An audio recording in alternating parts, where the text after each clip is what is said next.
UW360 is proudly supported by Pacific Office Automation, Copy, Print, Workflow, and IT. Problem solved. BECU, a not-for-profit member-owned credit union.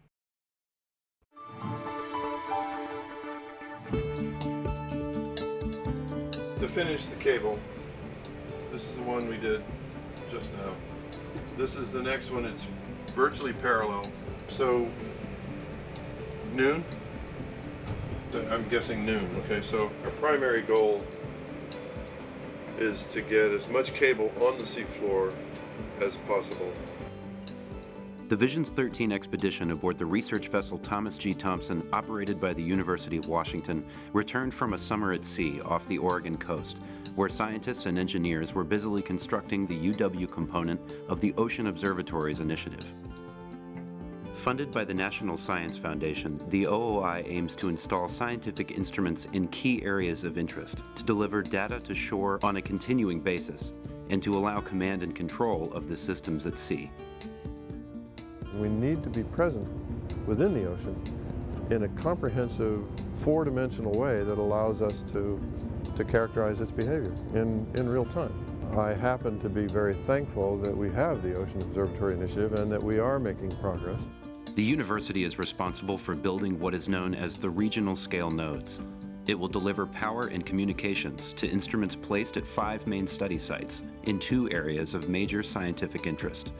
At Hydrate Ridge, scientists want to learn more about the methane deposits, and at Axial Seamount, they plan to take measurements throughout the water column and on the seafloor before, during, and after the volcano's next eruption.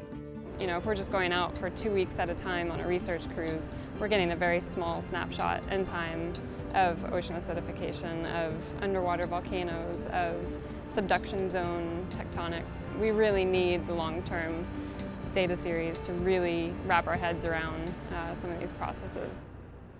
Stretching from the shore station at Pacific City, Oregon, 2 sections of cable link a series of primary nodes. Like huge underwater power strips, they connect the primary cable to the extension cables, Which are a set of cables that come out sort of like the radiating arms of an octopus. Unlike the heavy primary cable which had to be laid from a commercial cable ship, the extension cables are small and light enough to be placed using the Thompson and the extremely versatile remotely operated vehicle, or ROV, called ROPOS. I've seen the OOI and the Regional Nodes project move forward from the initial vision to where we are now, which is actually installing it on the seafloor. In addition to laying kilometers of the extension cables, some instruments were also placed on the seafloor and tested. Short-period seismometers, designed to detect small local earthquakes, picked up a small quake from the volcano's caldera within an hour of being turned on. And an HD video camera was placed in front of the hydrothermal vent known as Mushroom.